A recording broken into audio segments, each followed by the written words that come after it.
If so, same here. Hi. Hello, Deepa. English, Hindi. Uh, do one thing like आप मुझसे English में सवाल पूछेंगा मैं और अंग्रेजी में उतार दूंगा फाइन सी मेरा हिंदी थोड़ा ख़राब है इसलिए I am using English to teach and it's much more comfortable for me because if I talk Hindi I will be more conscious about the language than the subject right that's why I am using English so apologies for that. Good evening, Sultan. Good evening, Haldar. And good evening, everyone, and all the prospective FMG aspirants. I'm sure you must be doing very, very well. And I'm sure the FMG Sprint series where all the faculties must have definitely helped you a little bit. Good evening, Karthik. You have your exam very soon, right? So what I'll be doing is I'll be covering quickly. It's about the 100 bullet points, right? Hello, Akshay. It's about 100 bullet points. I'll be using just points. I want you guys to answer, right? They'll be very simple points. I'll ask questions. So fastest finger first. So keep on answering so that we'll learn more together. And MCQ I've already discussed in one more FMG Sprint series, which is also in the app. If you missed that, you can download the app from the link below and you can learn from it. Fine. So let's start. So let's go. The first question again, it's about replying cellular adaptations. We have lots of cellular adaptations, right? So cellular adaptations like hyperplasia, hypertrophy, metaplasia, atrophy, are they reversible or irreversible? I'm good.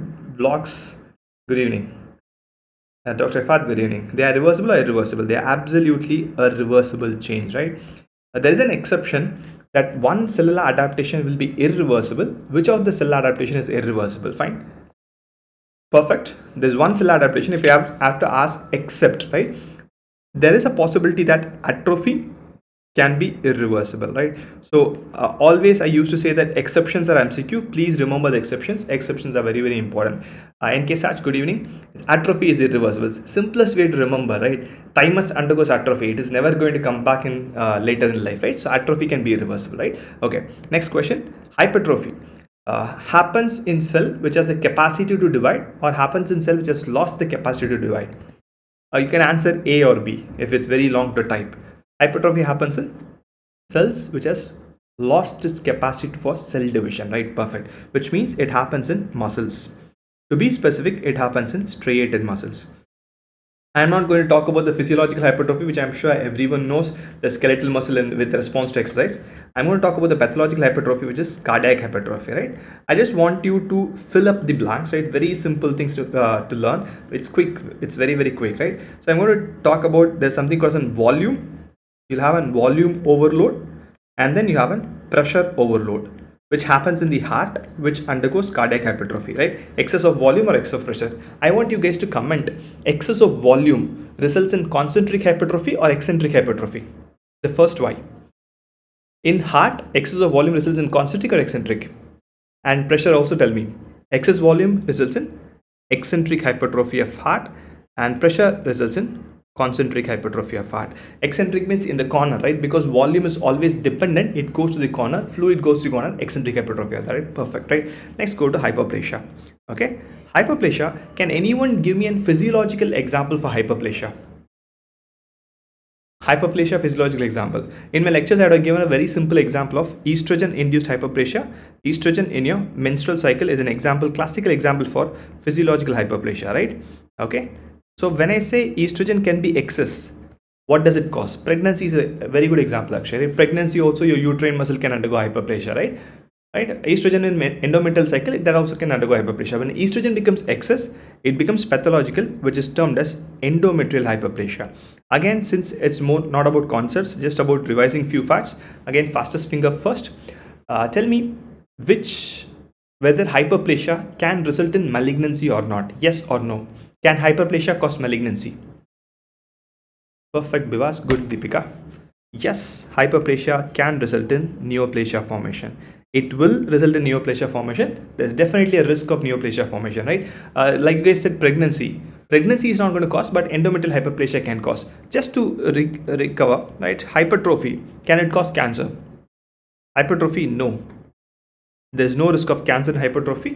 Hyperplasia can cause cancer, but hypertrophy is never going to cause cancer, right? Remember that. Fine. Let's come to atrophy. The atrophy is just simple things. Remember, whatever we require to live, right? If that is lost, it ends up in atrophy. Oxygen, hypoxic atrophy. Blood, ischemic atrophy. Nerve, denervation atrophy. Movement, disuse atrophy. Old age, senile atrophy, right? So if there is reduced any input for a cell, it results in atrophy, right? I want you to answer this question because this has come in an FMGE exam before. Tell me one example for pathological brain atrophy. Yes, embryogenesis also it can happen. Tell me one example for pathological brain atrophy. I'm not talking about physiological senile atrophy. I want an example for a pathological brain atrophy because this has come in an exam before. Perfect, actually, right? Right, perfect. It's Alzheimer's disease. Great, amazing. Okay, just to extend it and correlate to radiological image, can anyone tell me what is the radiological or MRI finding in case of a brain atrophy? Yes, in case of cerebral cortical atrophy can also happen in pathological conditions. MRI finding, if brain undergoes atrophy, which means the brain substance is going to die, there are two changes will happen. The gyri and sulci will become prominent. It's not about the edema, it's about the ventricle. The ventricle becomes enlarged, right? Any case of atrophy, there will be an increase in the ventricle size. This can be seen in the brain. The ventricle, the brain's ventricle, right? Ventriculomegaly, that's a perfect finding. And also you can have prominent gyri and sulci. Okay? So this is an imaging finding, prominent gyri sulci, which can be seen in any atrophy, be it an old age induced atrophy or an atrophy due to pathological. I'll see the same finding. Fine, perfect. Next question. Metaplasia. Reversible or irreversible? We'll go with simple things. We just want to revise quickly the concepts related to general pathology and hematology. It is reversible, obviously, right? So metaplasia means, meta means change. There's a change in one epithelium to other. Second question, can metaplasia result in a cancer? I want you guys to comment. Answer is perfect. Yes, metaplasia can cause cancer, right? Okay, so now we'll look at pointers, right? Nkesak, I think you predicted what I'm going to ask you and then answered it before itself, right? So tell me, tell me which is the commonest type of metaplasia, epithelial metaplasia or mesenchymal metaplasia? Which do you think is the commonest type? The common type of metaplasia is undoubtedly epithelial metaplasia, right? Perfect. If epithelial metaplasia is common, can anyone tell me one example for mesenchymal metaplasia? Great. One example for mesenchymal metaplasia. I'm sure you must have read that in orthopedics. When there's a fracture, bone formation in a soft tissue, we call it. Have you heard that? Perfect. Great, Bhavna. It's myositis ossificans. As an example for mesenchymal metaplasia, again, just a thing to extrapolate. You guys only said that metaplasia can cause cancer. Do you think myositis ossificans can cause cancer? Can it cause cancer? It need not, right? So which means not every metaplasia can cause cancer, but yes, quite a few metaplasias can cause cancer. Myositis ossificans secondary to trauma is not going to cause cancer, right? Again, just one more thing to extrapolate. What do you think is the commonest type of metaplasia? Of the epithelial, what is the commonest? Is it Barrett's esophagus or smoking induced metaplasia? Again, two important, these are two common metaplasias you must have read, right? It is undoubtedly smoking induced. Because smoking is the commonest form, smoking induced metaplasia is definitely common. If it's smoking induced metaplasia, it is columnar metaplasia or squamous metaplasia. I think Deepika and Bibas has predicted my future question and answered that before itself, right? Very good, right? It has to be a squamous metaplasia. Right? Though we know more about Barrett's esophagus, GERD is not as that common as smoking. Smoking induced metaplasia is definitely thing, right? So that's about your cellular adaptation. Now let's go to few types of necrosis. Again, I've just labeled the types of necrosis in the left hand side. Few questions I want you to answer. Of these 5 different types of necrosis, which is the most commonest? Coagulative, liquefactive, caseous, fat or fibrinoid? Undoubtedly it is the commonest type of necrosis, right? I'm just going to ask you questions. We'll fill it up in all these 5 things, right? So if we go retrospectively, I think we can cover more MCQ in a very shorter period of time. Okay. A patient came to the OPD with a history of acute abdomen pain radiating to the back, and diagnosis was made as an acute pancreatitis. Listen to my question carefully. In case of an acute pancreatitis, what type of necrosis happens in the pancreas? I'll add Sultan, whatever you said. Yes, it is seen in solid organs. My next question was, in case of an acute pancreatitis, what type of necrosis will be seen?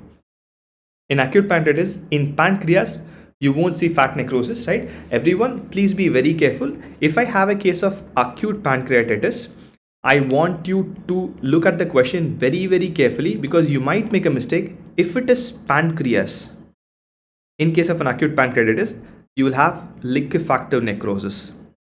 it will not be fat necrosis. Please remember. Same question, same history. If I say the necrosis is happening in the omentum or the peripancreatic tissue, what will be the answer? Omentum or peripancreatic tissue, same case of pancreatic necrosis, then it will be here, right?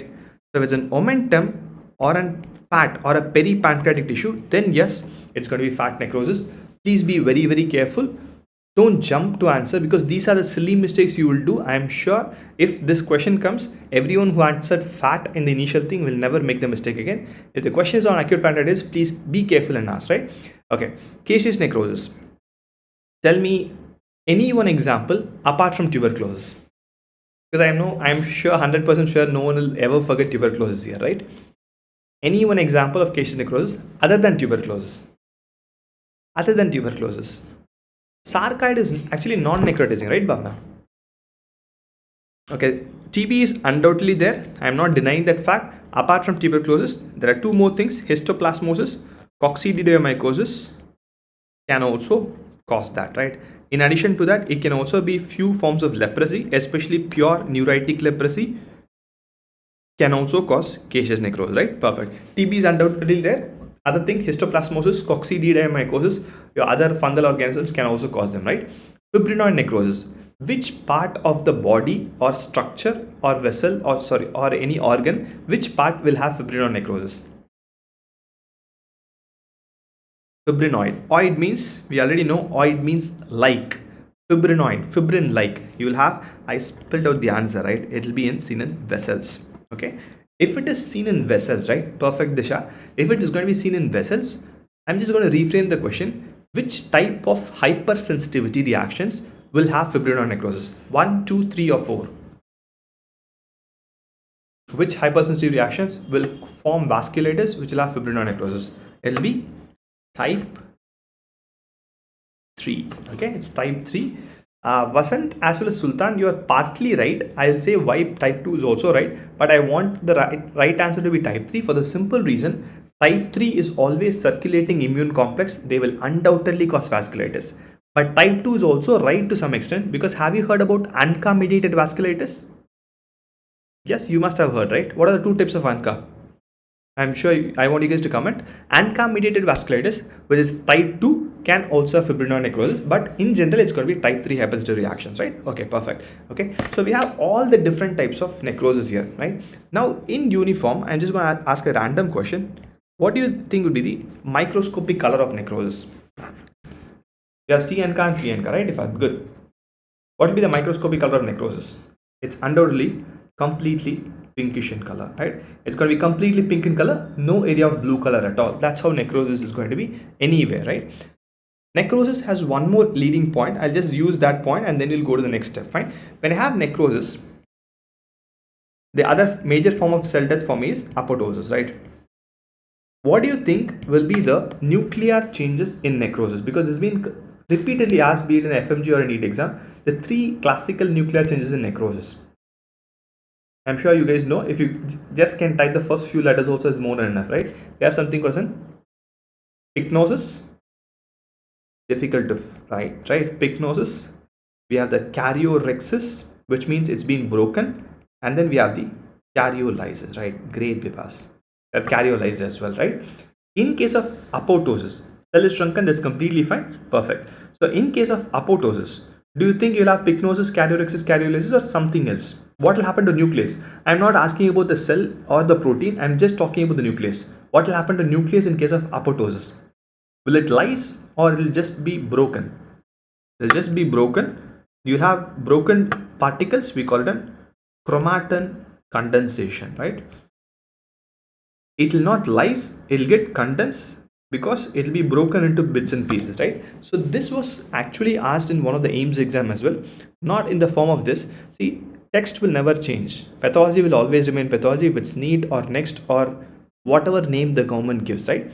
So the question came once in the form of DNA electrophoresis. In which of these two types of cell death, you'll have step ladder pattern where there'll be multiple broken parts of DNA, apoptosis or necrosis. This was an extrapolation of the same simple concept. Step ladder pattern will be seen in case of an apoptosis, right? So what do you think will be seen in necrosis? Step ladder is the broken DNA. In an apoptosis, perfect, right? So what will you see in necrosis?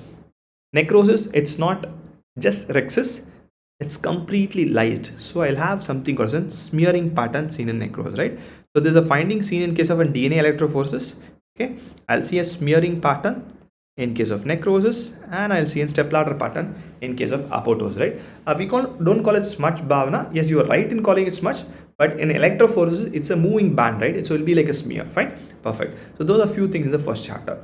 Again, this is an image which tells me what process. What process do you think is seen here? We are seeing the classical process of acute inflammation, right? The cellular process of the acute inflammation, right? Everything is seen here. Fine, perfect. Now, if you look at this, I'll just ask you a few questions related to this. First question: what is the other name for PECAM? What's the other name for PCAM? We have one more CD marker name for PCAM, and I want you to comment on the CD marker's name. You know that it is CD. It is CD31, right? CD31 is the other name for PCAM. Since we are in CD31, I'll add two more CD markers. CD95, tell me what it is. CD62, tell me what it is. It's not related to your lymphomas, it's related to cell death and inflammation only.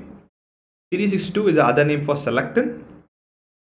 Okay, CD95 is your apoptosis, the extrinsic pathway, the FAS ligand, right? The FAS receptor is your CD95, right? Perfect, great.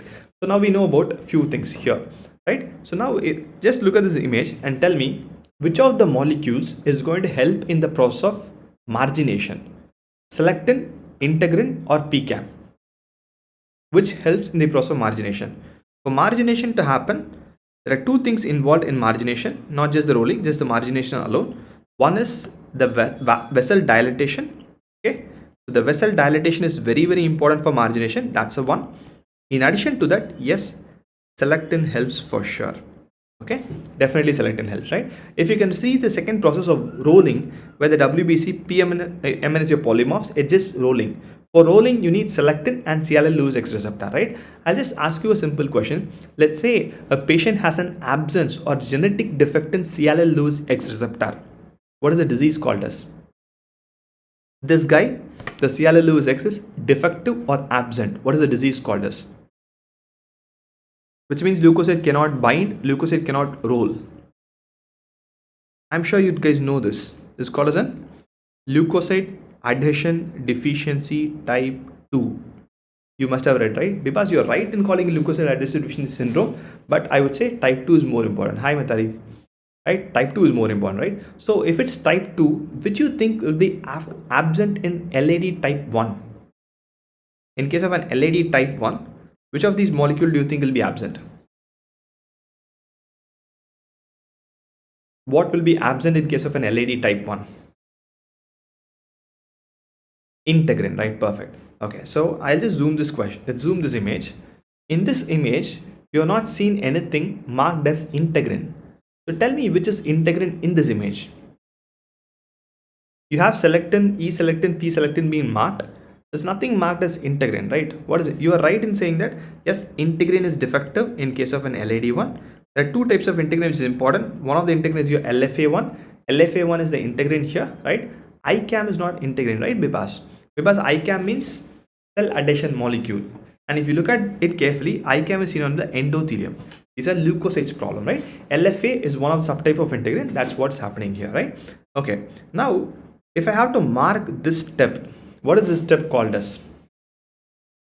What is this step called as? Where my leukocytes are squeezing outside and going outside of the endothelium. What is this step called as?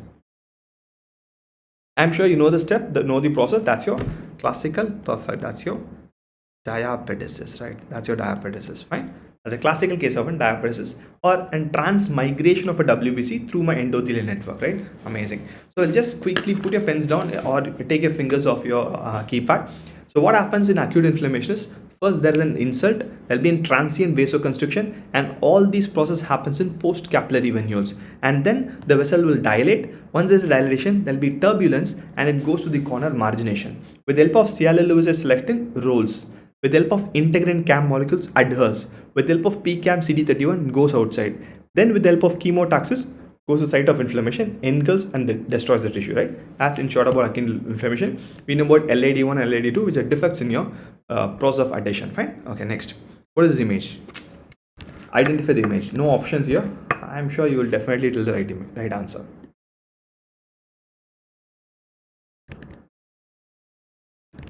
What's this image? You guys are masters. You should answer it. Yes, giant cell is a perfect right thing, but I want the entire answer. Giant cell is one of the finding here. I'm not denying that part. If you have to say this entire thing, it's not just a giant cell. It's actually my granuloma. Perfect, Ishar. Okay. So what are the two types of granuloma you guys know? There are two main types of granuloma. I'm sure you guys know both types of granuloma, right? We have something called as a necrotizing and you have something called as a non-necrotizing granuloma, right? There are multiple places where necrotizing and non-necrotizing granuloma are discussed, but sometimes it's very difficult to recollect while sitting in an exam hall. I'll tell you an easiest way to differentiate these two types of granuloma. One is necrotizing, the other guy is non-necrotizing, right? So necrotizing and non-necrotizing granuloma. Let's differentiate this. The simplest way to differentiate is if there is any organism to kill. Necrosis is cell death, right? If you can kill, it causes necrotizing granuloma. There's nothing to kill or you can't kill, it causes non-necrotizing granuloma. That's the easiest difference among necrotizing and non-necrotizing, right? With this base, I'm going to tell you few examples, few diseases. You're going to comment N for necrotizing, double N for non-necrotizing, right? Let's start. Fastest finger first. Sarcoidosis, necrotizing, non-necrotizing. I'll start with the rarest one, which most of you guys love. Sarcoidosis is non-necrotizing, right? I'll write sarcoid very low below, right? Okay. Coal workers pneumoconiosis, necrotizing, non-necrotizing. Coal workers pneumoconiosis, where coal is the initial person, necrotizing, non-necrotizing. Perfect. In other words, can I write occupational lung disease? Not just coal workers pneumoconiosis, silicosis, asbestosis, everything, right? Okay. Leprosy, necrotizing, non-necrotizing. Leprosy. Perfect. It has to be necrotizing granuloma for sure, right? Okay. Perfect. TB, necrotizing, non-necrotizing, or both?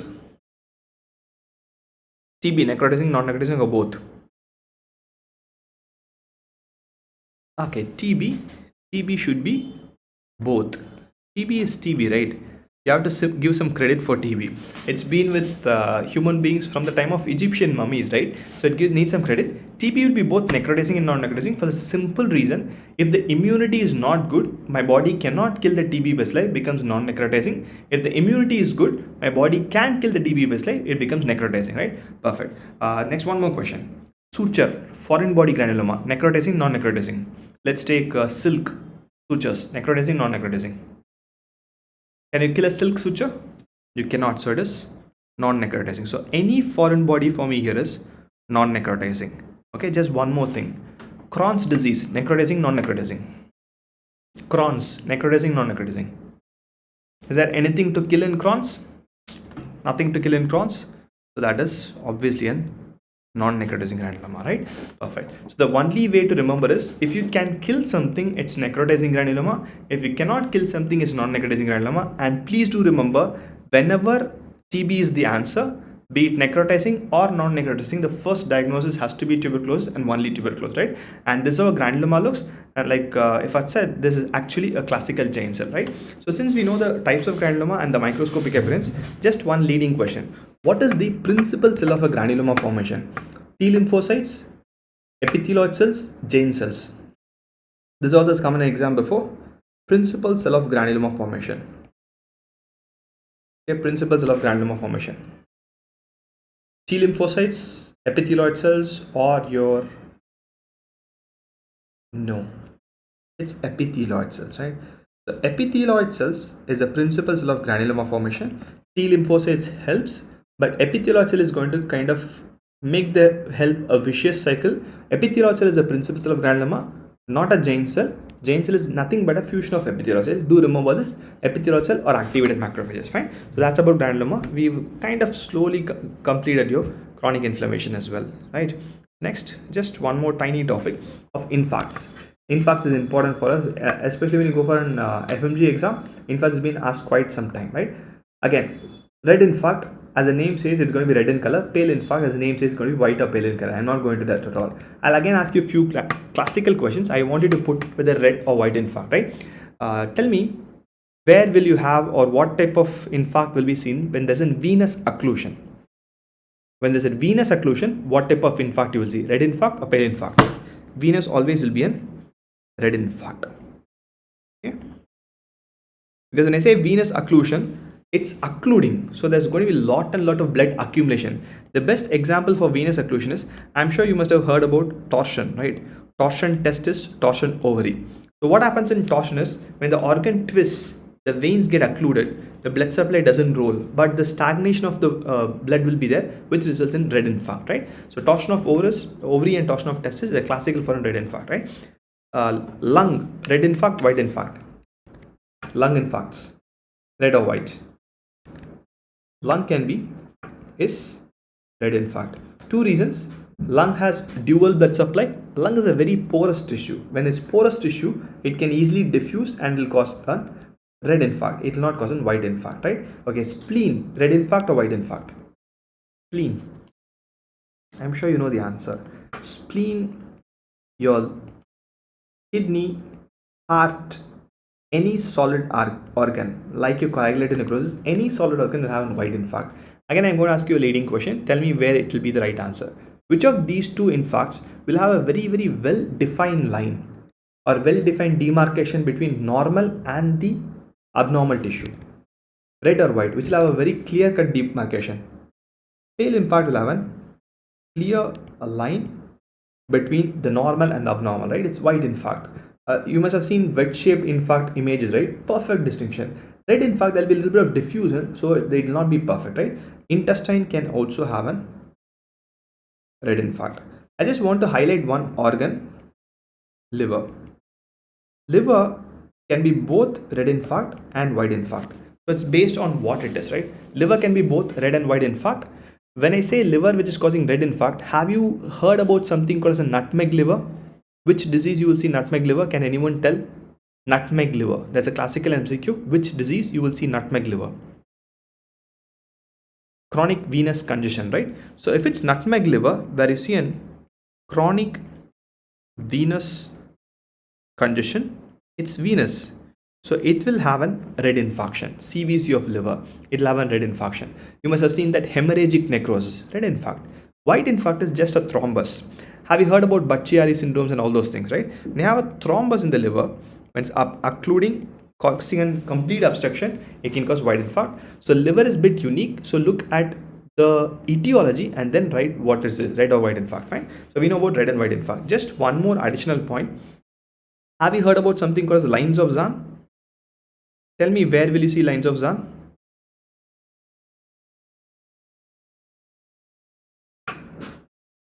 Okay, Dr. Benedict, is a very good question. If you take liver, right, which you think, going back to your anatomy, which you think will be predominant blood supply, portal vein or hepatic artery?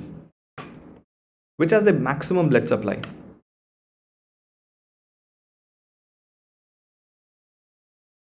Maximum blood supply is by the portal vein, right? If you remember your anatomy, portal vein gives close to 80 to 85%, right? It gives close to 80 to 85%. So it's not actually a dual blood supply. It's predominantly by one vessel and little bit by another vessel. It's not like that in lungs. In lungs, I have both bronchial and pulmonary artery, dual blood supply, so it becomes red infarct. So since it's predominantly one, if portal vein is completely obstructed, it's definitely going to cause white infarct, right? I hope you know the difference between, it is dual blood supply, but it's not equally distributed, so it has a different types of infarct, right? Okay, Ritik Sinhal, great. Lines of Zahn is not seen in post-mortem clot, right? That, I think you wanted to say that lines of Zahn is seen in a thrombus, right? It's just seen in a thrombus. I'll tell you what does the lines of Zahn means so that you will never ever forget it. Lines of Zahn is nothing but altering layers of platelet, fibrin, RBC. Platelet and fibrin, RBC, right? So what happens is, I'll have a red color RBC here, and then let's say, oh, okay, I'll use a red color image, right? I have a red color RBC and then a pale. I don't have white color, so I'm drawing a pink color for your platelet and your fibrin, right? So this altering layers, RBC is there, and then the pale one is platelet and fibrin. Okay, I'll just write fibrin for our ease, right? So this is what is lines of Zahn. I'll have altering layers. Now I want you guys to listen carefully and answer. I'll give you an analogy also. When the blood flows, I have a thrombus here. Let's assume you have a thrombus here in a blood vessel. Now let's draw a blood vessel here. You have a thrombus here. When the blood keeps on flowing through the thrombus, you will have altering layers of red and white, or when the blood is stopped, you will have altering layers of red and white. When will you have altering red and white layers? When the blood is flowing or when the blood stops? For a comparison, you have a pond and you have a river stream. Where do you think the sand will be layered? Flowing or when it stops? When do you think sand will be having layers? When the water is flowing or when the water stops? Answer that. We'll look at this later. Only if the water flows, right? Only if the water flows, you'll have it, right? So only when the water is flowing, you'll have layers of sand on a river bank. Only in the corner you'll have layers. In the center you won't have layers. Even in a sea, sea also, when the corner you'll have it. In the shore we'll have it. In the center you won't have layers, right? So only when the blood flows, RBC lies, platelet fibrin lies. RBC lies, platelet fibrin lies. So lines of Zahn is seen in patients or people where the blood flows. Now Ritik, if you're there, answer this question. Lines of Zahn will be seen in ante-mortem clot or post-mortem clot. I know we have lots of doctors to speak. If you have any disease, you can consult us and it will definitely help you to say through it. Lines of Zahn is seen in an ante-mortem clot or a post-mortem clot. Perfect. Because blood flows only in ante-mortem clot, right? So that's the difference, right? So if it's in post-mortem clot, you won't see lines of Zahn. If it's an ante-mortem clot, you'll see a lines of Zahn because it needs a flowing blood. That's all, right? So that's about lines of Zahn. So if it comes in an exam, don't miss. It's altering layers which is seen there. Fine. Okay, great. Fine. Now let's go to hypersensitivity reaction. Few quick questions. We have the 4 different types of hypersensitivity, right? What type of hypersensitivity reaction is this image explaining? Nope. You have to stop.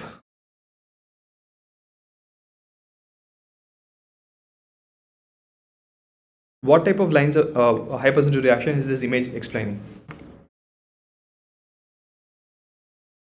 Anyone? Type 1, 2, 3, 4. You have the first exposure, you have the antibody, you have this guy's mast cell degranulating. It's a simple one. Where did you guys go? Type 1 hypersensitivity reaction, right? Perfect. So it's a classical explanation of type 1 hypersensitivity reaction. Fine, great. So this is a classical type 1 thing. I'll just ask you one simple question. Contact dermatitis, right? Contact dermatitis. What type of hypersensitivity? Type 1 or type 4? Contact dermatitis is type 4.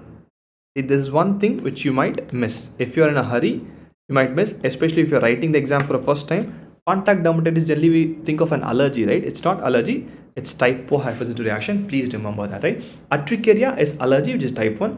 Hay fever, allergic rhinitis, asthma, anything related to allergy is going to be type 1 hypersensitivity response, right? Okay. Can anyone name any interleukin which comes in mind which is related to type 1 hypersensitivity response? Any interleukin which comes to your mind? Anything which comes to your mind? Interleukins. Interleukin 4, interleukin 5, interleukin 13, right? There are 3 interleukins. All these 3 are related to type 1 hypersensitivity reactions. Interleukin 4, 5 and 13. Sorry, 3, 5 and 13, right? Sorry.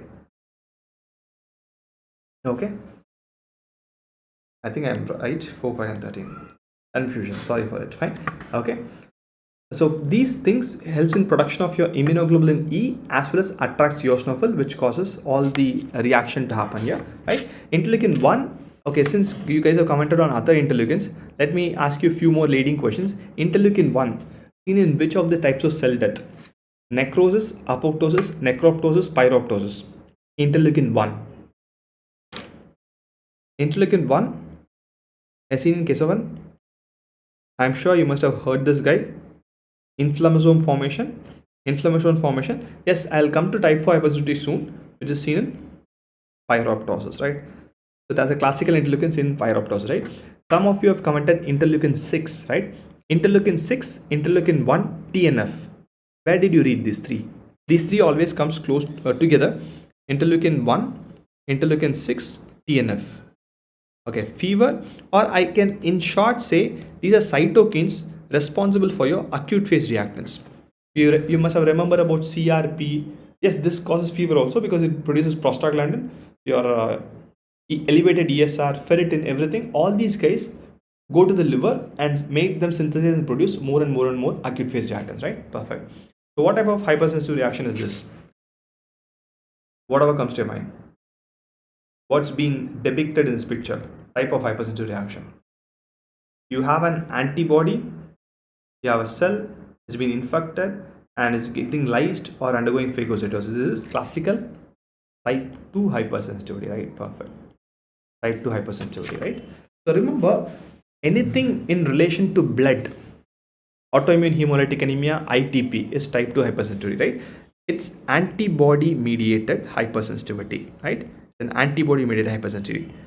There is one misinformation floating around. I wanted to break it here, right? Type 1 diabetes mellitus. In type 1 diabetes mellitus, I'm sure you must have read about type 1 diabetes mellitus. What type of hypersensitive reaction do you think you will see them? Type 2 or type 4? In type 1 diabetes mellitus. Type 2 or type 4? There is a misconception floating around where it is written as type 2. It's not type 2, it is type 4. Please be very, very careful. So what happens in type 1 diabetes mellitus is you have beta cells. The beta cells will be destroyed by your T cells. The T cells will destroy the beta cells. Once it's been destroyed, as a response, you will have production of anti-GAD antibodies. The glutamic decarboxylase, right? Anti-GAD antibodies are produced in type 1 diabetes. I am not denying the fact. Just because I have antibody doesn't make it type 2 hypersensitive response. It's a response, not the cause. The cause is T cell. When it's T cell mediated, it is always type 4. If this is true, celiac disease, type 2 or type 4?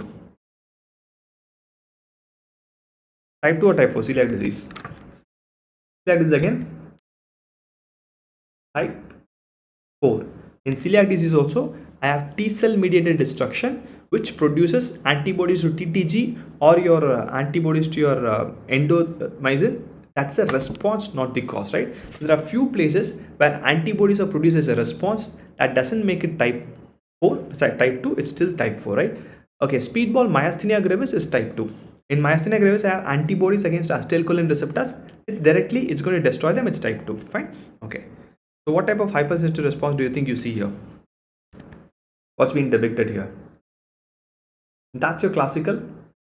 You have an immune complex formation. When it's an immune complex formation, it's type 3. When you have an immune complex formation, it's undoubtedly type 3, right? So when you have an immune complex type 3, every immune complex will deposit in the vessel wall, which causes vasculitis, right? So classical example for this is SLE, is an immune complex mediated vasculitis, right? It's definitely type 3 involved, which is a prototype for type 3 hypersensitive reaction, right? Arthus reaction is also type 3 hypersensitivity. Serum sickness, it's also type 3 hypersensitivity.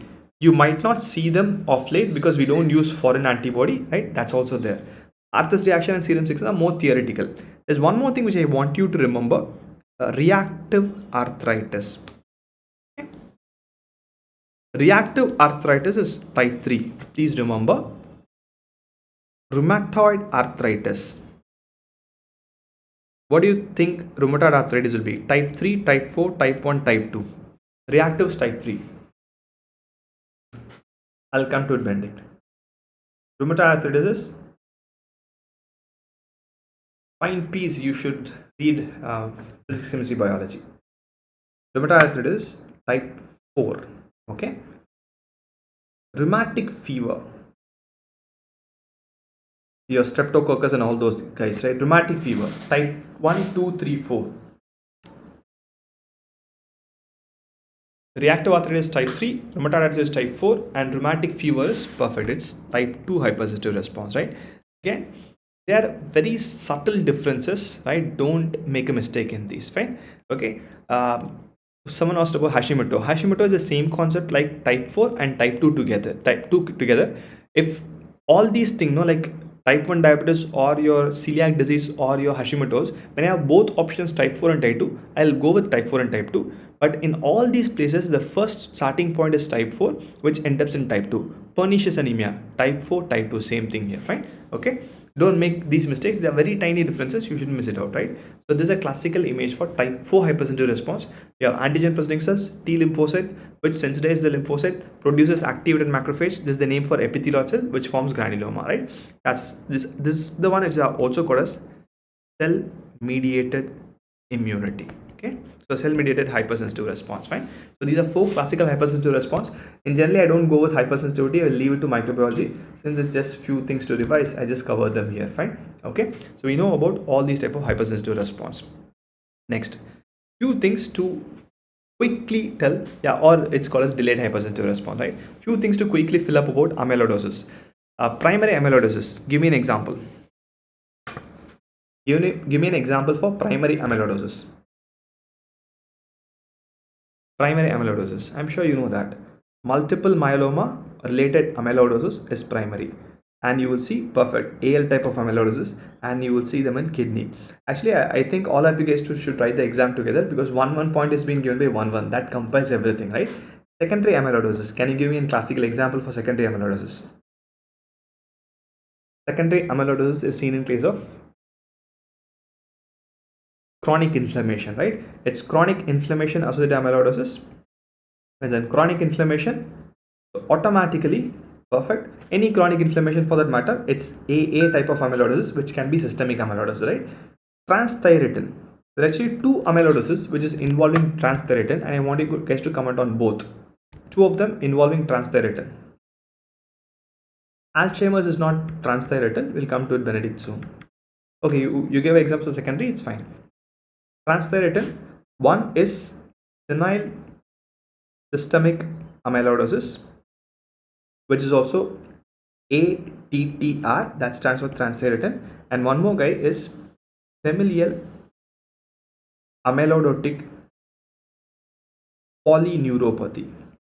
Okay, so you must have read about in carpal tunnel syndrome. One of the cause of carpal tunnel syndrome is amyloidosis.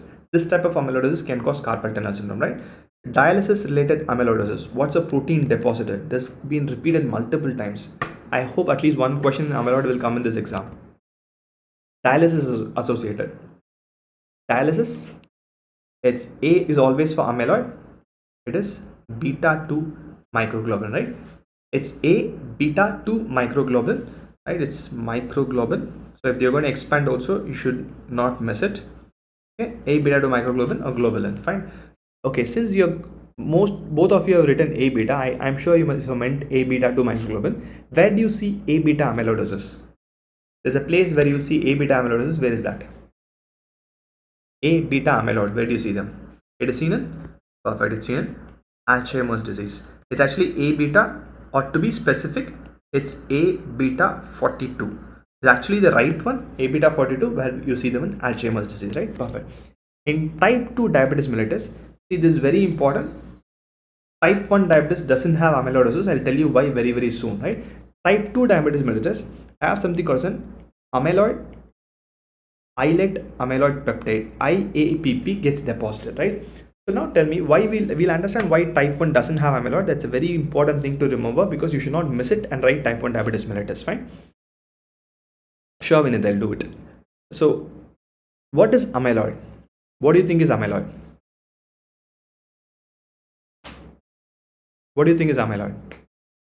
What is it depositing in amyloid? It is excess protein, right? So amyloid is nothing but it's an excess protein deposit. That's what amyloid is in general, right? It's an excess protein, abnormal protein, bad protein, whatever it is, and misfolded protein. The beta platelet is getting deposited, right? Perfect. So in case of a type 1 diabetes mellitus, do you think insulin is produced or not? It's not produced, right? Insulin deficiency causes type 1 diabetes mellitus. Yes, that's how type 1 diabetes mellitus goes away, right? So when insulin is deficient, there's no production of protein. Do you think amyloidosis will happen?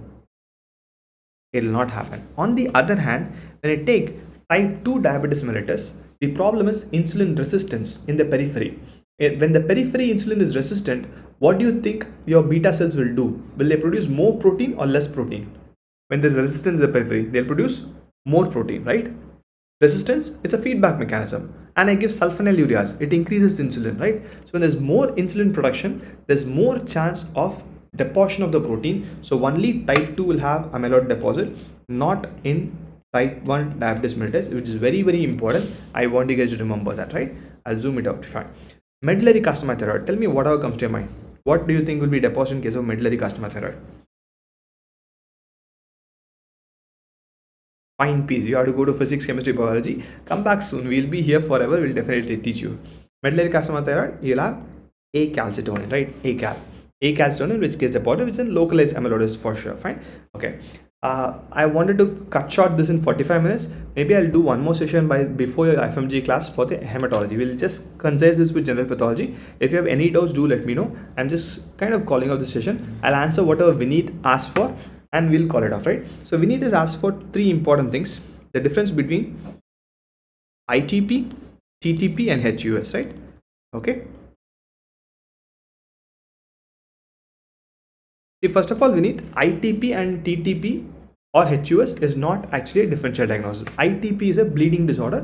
TTP, HUS is a thrombotic disorder. That too, yes, these two are close differential diagnosis. ITP is not. So in ITP, it's immune thrombocytopenic purpura. The finding will be bleeding here. You'll have purpura here, right? That's a main problem here. In TTP and HUS, both of them are thrombosis. That's what happens in TTP and HUS. It's excess of clot formation, thrombosis. So I can have for sure in TTP and HUS thrombus in any place. You can have Buchiari syndrome, or you can have a renal problem, or you can have headache and everything, right? So one important finding in TTP is TTP will have CNS involvement. HUS, very, very rare to have CNS involvement. HUS predominantly renal involvement will be seen in predominant. Yes, TTP also will have renal involvement, but CNS involvement is very, very classical for TTP. HUS, most of the time HUS, I have 2 types of HUS called as diarrhea dependent and diarrhea independent HUS. At least for an undergraduate exam, you have an history of diarrhea or your dysentery. Okay, you'll have diarrhea, dysentery with your Shiga toxin E. coli or Shigella, right? That will be there. History of dysentery will be there. In TTP, you won't have history, right? There will be no history of dysentery or no history of diarrhea. Most of them are diarrhea independent, fine. So TTP is generally has a pentad, right? HUS is more of hemolytic uremic syndrome. It's predominantly related only to kidney, but TTP you can have thrombus throughout the body. Actually, CNS is a very important clue. CNS involved thrombosis, TTP. Renal involved dysentery or diarrhea, is going to be HUS. That's an easiest way to differentiate TTP and HUS. And ITP is totally different, which is a bleeding disorder, right? I hope, Vinith, it makes sense. Yes, HUS will have uremia, and it's, see, I won't say only HUS will have microangiopathic hemolytic anemia, Benedict. Thrombosis, be TTP or HUS, both of them can have MAHA.